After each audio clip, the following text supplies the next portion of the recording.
food, the market for, of course.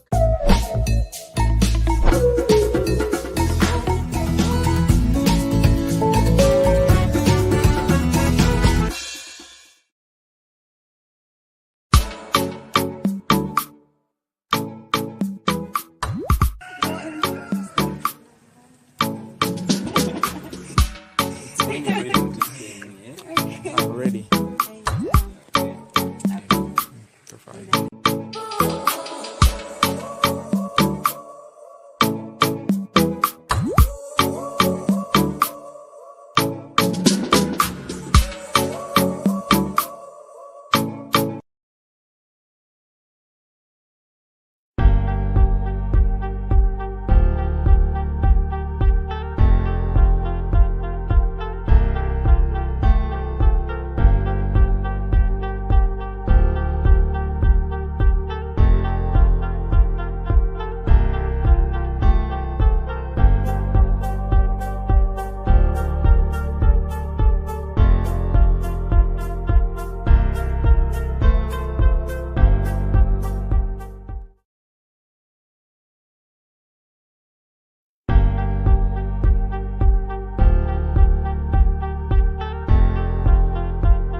I voted down ballot Democrat in 08 and 12.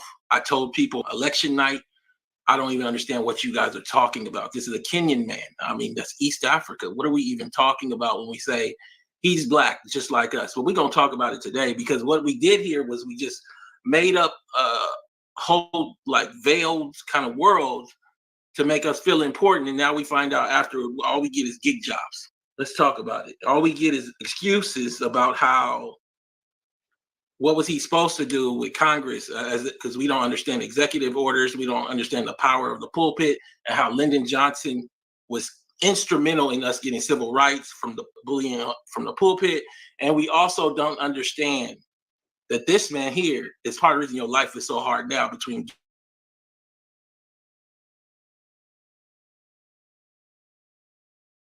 gig jobs and giving white folks.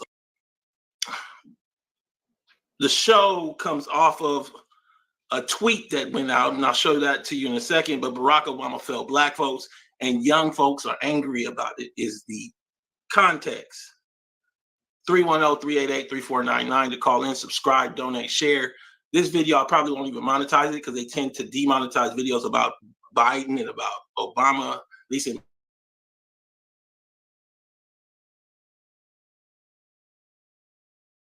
my case, given what happened with this channel today. Joe, you can do it on Cash App, you can do it on Patreon, or you can do it here. It's your choice, but I will tell you, I probably won't monetize this. So please support the channel and share this video, because we have gotten a memory where we say, what does it matter? Understand, his vice president is the president right now. So for you to say that just shows you don't even understand the basics about where you live. Understand also that your gig job, the gigification of America, where they gutted labor laws, that's really what they did. It is a direct result of Obama, not Congress, not a Supreme Court decision. No, it's Obama and his secretary. I'll show you how Uber was founded a month after he was sworn in, a month and a half or so. But on election night, this is what we got. I wasn't like this.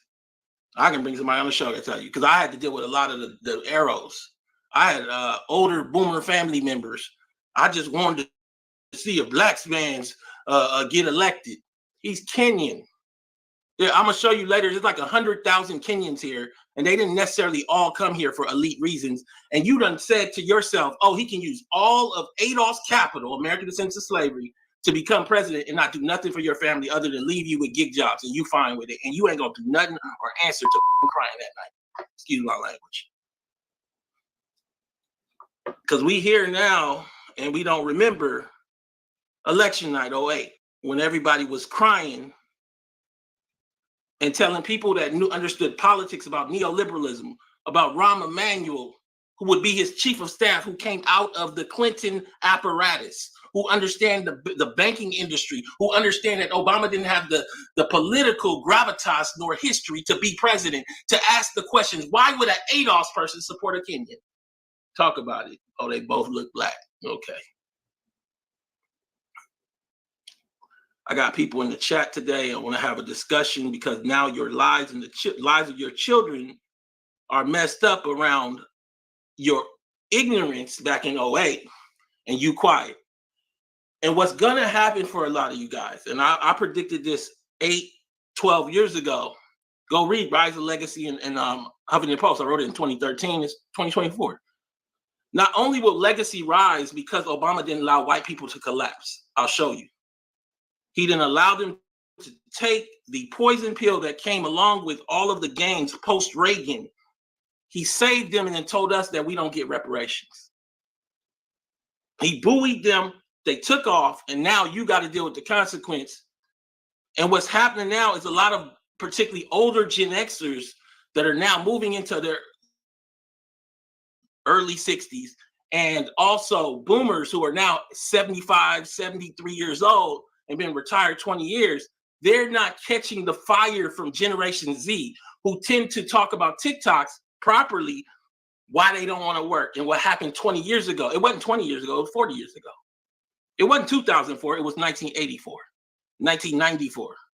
So you're going to catch the flack from something that you didn't even benefit from as a prime age millennial. Huh? You gonna lose for somebody else? We don't want to talk about it. The dancing,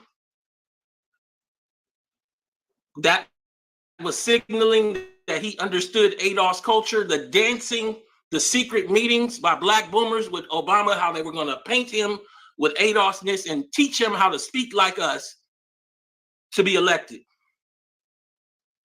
Come on. But now he has failed you and everybody's quiet. To the point where you actually chastise the person that talks about the failure that didn't vote for him. Again, I voted down ballot Democrat. Don't play with me. And say it while Biden is actually in office, the vice president from his office, Obama's office. You don't get to say that like we having an ignorant conversation. Got the jets flying over you. The hip hop president is what they said. Elevating Jay-Z and elevating Diddy and elevating nonsense while giving black folks nothing but pain. Rappers salute Barack Obama, the president who bridged the gap between hip-hop and politics. Not only is President Barack Obama the nation's first black president, but it's safe to say he has been America's first hip-hop commander-in-chief. What does that even mean? Do you understand the consequence and how this has shown up in your life? If you don't, I'm going to show you today. Obama embraced hip-hop more than any of his predecessors. He referenced Jay-Z's lyrics and Kanye West in speeches, released playlists. Who gives a rat's ass that he can dance and bop with a black boomer, or that he can dance around and play basketball with a Gen Xer, a rapper? What I want to know is about them politics. Again, his vice president is now president of America. But I contextualize this against a tweet that got over 32 million views, where a young woman was slapping all the presidents and hugged Obama. But what got me to do this show wasn't her hug. I'm going to show you the clip. And what the responses showed is they thought she was damn near crazy for this. I want to talk. I want to show you why they thought she was crazy. Now, what's interesting is they didn't have enough ammunition. But this was one of the most liked and most followed tweets. It was this young woman who said, "Wild hill to stand on since this man did nothing for black folks." Now, he did something for you. He left you gig jobs. He gave white folks enough money where inflation is crazy. He saved them and told you reparations. No, that's not reasonable. We can't do that. Made sure his daughters went to USC. Got that paid off. I want to get to it today. I want to slow it down. 310-388-3499 if you want to speak on it. I think for a lot of people, because you voted for him and you cried on election night in 2008, you can't be honest. How that has reverberated throughout your own life and your children's life. It might be the reason for the season of why you struggling. I want to talk. Again, I'll tell you again, I voted down ballot Democrat. Didn't nobody have to tell me how or why. We're going to get to it. All this goofy stuff. Caller, what's your name? Where you calling from? Chicago, John. What's your take on it, John? Give me your take. Do you remember election night 2008? I remember election night 2008. I remember it like it was yesterday. And I'm glad that you spoke on the fact that this Trump tax cut, when he was elected, started in 1984 and 1980 when Ronald Reagan was elected. This whole thing has been a long time coming. I remember the show that boomers made a deal not to pay taxes, to continuously kick the can down the road so that younger Americans, Black Americans in particular, would be paying the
guys got no sound.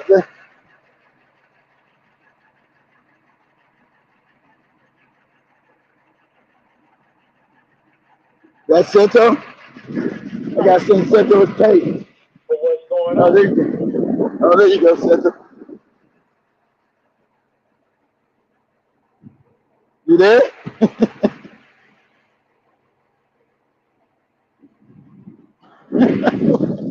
You there, Cento? What the hell you doing?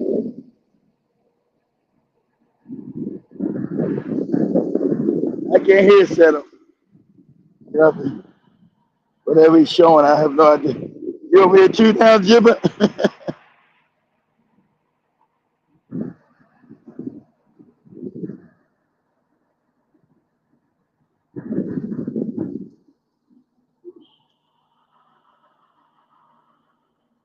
You got no sound, Cento. Well, maybe me. Let me go out and come back in. Maybe it's me. Maybe it's me. Let me go out and come back in. I can't hear him.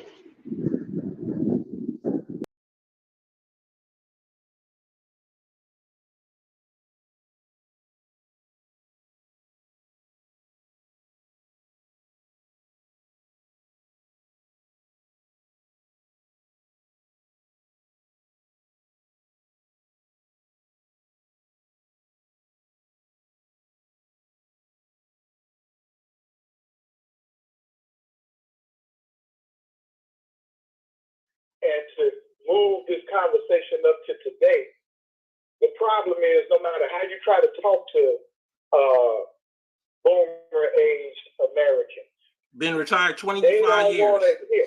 Been retired 25 years with $8,000. With $8,000 in a paid-off house. Go ahead. Right, and they don't want to hear the fact that this president failed us.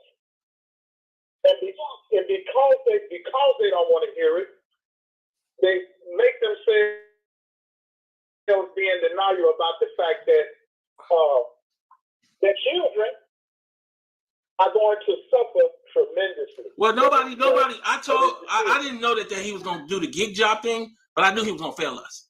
Somebody asked in the chat. I do got a question. I told you, how did you know not to vote for him that early? I went to UCLA. What UCLA was doing was basically they could not, in my view, get enough black folks out of Compton, out of even Crenshaw High School to qualify that was ADOS. So what you do is you get some newer immigrant that came post 1980, Africans that look like ADOS. You make scholarships like the Jackie Robinson scholarship about being black. So then you don't got to fix Compton. You just get you one of them. So that I already knew this was coming. I tried to tell people, hold on, and it wasn't just me. We've been ahead a long time.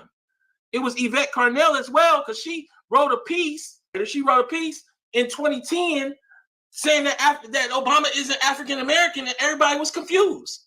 Oh, he come from Africa. What are they talking about? That's not what the term is built for. Go ahead. And hey, Tom, you know what? Yourself and Yvette have been brilliant. This is why I don't understand why people are insulted when we say that people aren't educated enough. We ain't talking about they dumb. We're talking about you're not politically savvy enough to have conversations with presidential candidates. Yet you do. You seen me on the floor with Mary Ann or with Cornell. Right, so it is what it is. Embarrassing.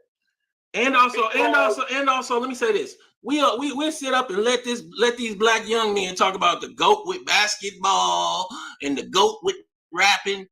I'm the GOAT with this. That's what's going on. All day long, Paul. And so I don't care how that make you feel. I don't care what.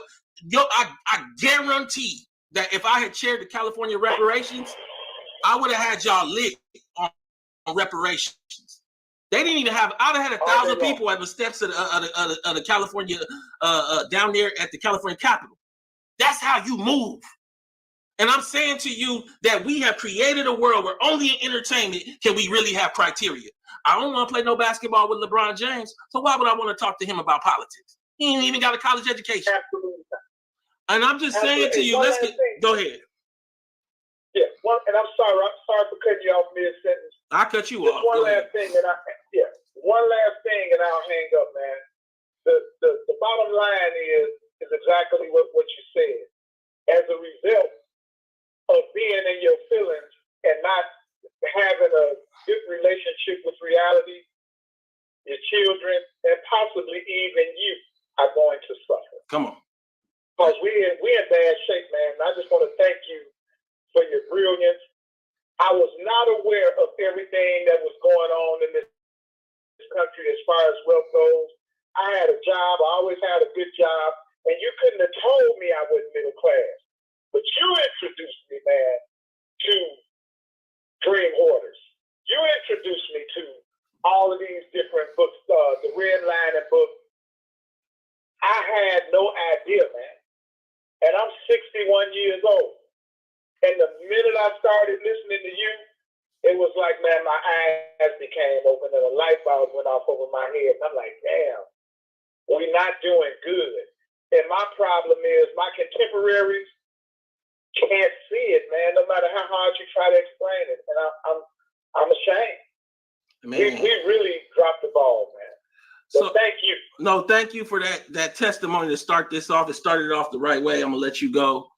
Again, election night, I remember going to the house of boomers, and what they told me is give him a chance. What I said is, why should I? He's half Kenyan and white and doesn't have but neoliberal politics. And they looked at me and said, but they never gave us a chance. Who is us? He's from East Africa and ain't even anchored in that. What are you guys talking about? Gone. Whoop. Can we talk? So we here to have this discussion. Everybody that's just coming in, Barack Obama failed black folks, and young folks are angry about it. What I'm telling you, older millennials like myself, I'm an exennial, right in between, you're going to catch the brunt because people that are Gen Z are just saying older people effed us. And it wasn't you. It was your parents and your grandparents. I want to talk. They wanted to dance with an Obama shirt on and get a picture. Then you got Gen X just wanted to be hip hop and then let Jay-Z dropped out high school, sold drugs, and then sold us Uber. And then that's supposed to be like, and got elevated by Obama. Don't ever think you can't make a difference. I damn sure don't think I can. That's why we doing the show today, because I saw this and I saw the responses and I just didn't think they had the meat on the bones. I seen the black young people in the comments, and I'm gonna read some to you in a second, irate with her hugging Obama at the end as if that made sense. We passed that. Y'all can't do that no more. ADOS done changed all that. There's too many of us out here and we do work. Wild Hill to stand on since this man did nothing for black people in response to this hugging. War crimes don't matter when you black. They was in there lighting him up, apparently. Question mark. Maturing is realizing he deserves a slap too. Come on. A lot of black people were never taught that all skin folk ain't kinfolk.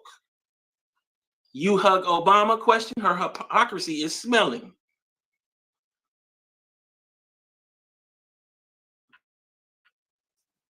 We have moved to a point in people that are politically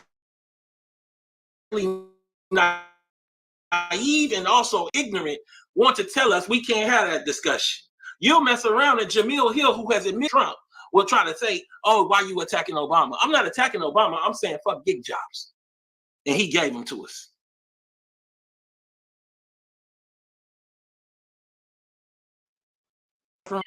Good afternoon, Tom. This is Cynthia from Montgomery County, Ohio. Okay, give me your take, Cynthia. Well, you know what? It took me a while because I was really ashamed, but I have voted for Barry 2 times. And I'm going to tell you why. I was politically immature. I might have had education behind me, but I was woefully politically immature. And if it were not for you and Yvette and some other Adolf out here in the community, voting is an exchange. Would not have known that Obama did not support reparations for American descendants of slavery. I would not have known these things. And I can't speak for anyone else. I can only speak for me. when I voted for him that first time, it was a trauma response. I was vulnerable, and I just wanted to see somebody that looked like me.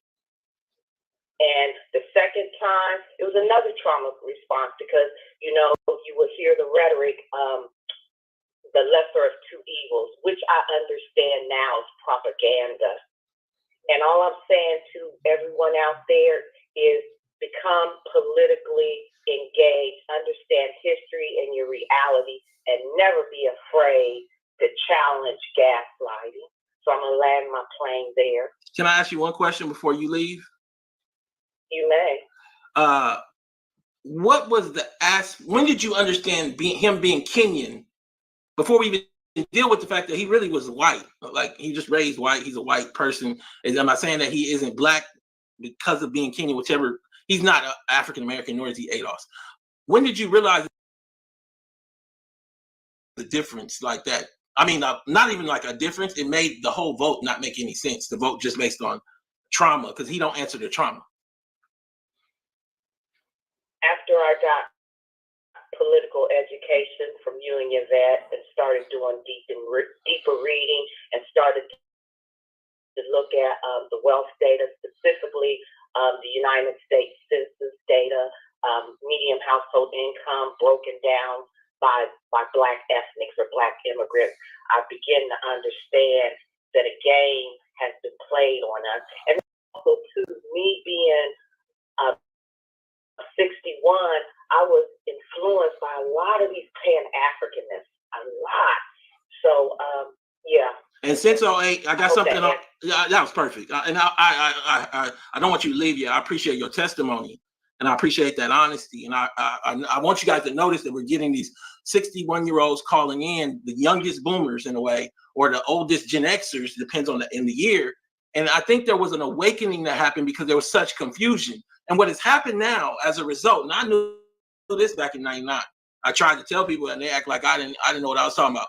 So now the first Black president wasn't ADOS. So I need you to understand there's two important reasons that's important. The entire legacy of our country is ADOS. Let me see if I have it right here, because you go back in Obama, and this is the Yvette Carnell piece in 2010. Obama's Achilles heel, he's not African American. Nobody even understood what she was talking about. I was saying this back in 99, 2001, actually. So you look at immigration and the remaking of Black America, it gives us by census number a set of information that shows us they were not here, Black immigrants, Caribbean or African, prior to right around 1980 is when they took off. But in actuality, the amount of Black immigrants was to the right of the decimal before 1960, meaning that they were handfuls and they were here for school primarily. But what you see is that most of the ones that you know now, they came post 1980. So we're talking 20 years after civil rights. So when you look at what we're talking about with that trauma, we're talking about a trauma that predates them just because they look like you. Now, people can say there's a global trauma. I'm talking about in America. And so what ends up happening, let me be clear, is there's two parts, which is the first part is he not even from West Africa to get into the questions who sold who and everything else. It's just he kind of looked like you. And so we now have a place, and I know you're still there, where the first Black president was not ADOS. There's only today only about 120,000 Kenyans in America. So we have a voting block as ADOS people of over 40 million people, just us. He won and got his election on those 40 million people, not the 120,000 Kenyans. So why though? He's not ADOS. You got the first Black vice president